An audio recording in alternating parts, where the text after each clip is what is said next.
এক জঙ্গলের পাশে ছোট্ট একটা পুকুর ছিল। সেই পুকুরের ধারে একটা পিঁপড়ের বাসা ছিল, আর পুকুরের ভেতরে থাকত ব্যাঙ। ওদের দুজনের মধ্যে ভালো বন্ধুত্ব ছিল। একদিন রোদ্দুরে খুব গরম পড়েছে। পিঁপড়েটা পুকুরের ধারে জল খেতে গেল। ঠিক তখনই একটা সাপ ধীরে ধীরে গাছের ঝোপ থেকে বেরিয়ে এলো। তার চোখে ছিল ক্ষুধার আগুন।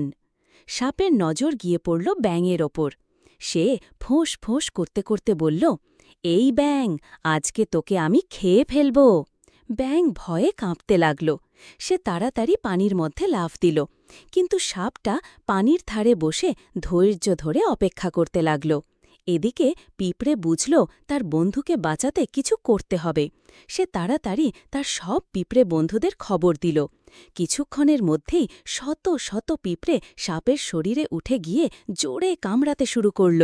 উহ! সাপ ব্যথায় লাফিয়ে উঠল আর হাঁ হাঁ করে এদিক ওদিক গড়াগড়ি খেতে লাগল। শেষে সাপটা ব্যথা সহ্য করতে না পেরে জঙ্গলের ভেতর পালিয়ে গেল। ব্যাঙ ভয়ে পানির ভেতর থেকে উঁকি দিয়ে সব দেখছিল।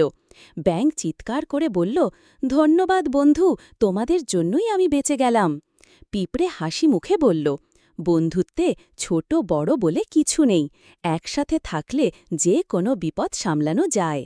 সেই থেকে ব্যাঙ আর পিঁপড়ে আরও ভালো বন্ধু হয়ে গেল, আর সাপটা আর কোনো দিন তাদের বিরক্ত করতে আসেনি। পিঁপড়ে পিঁপড়ে আর ৬টা তারা।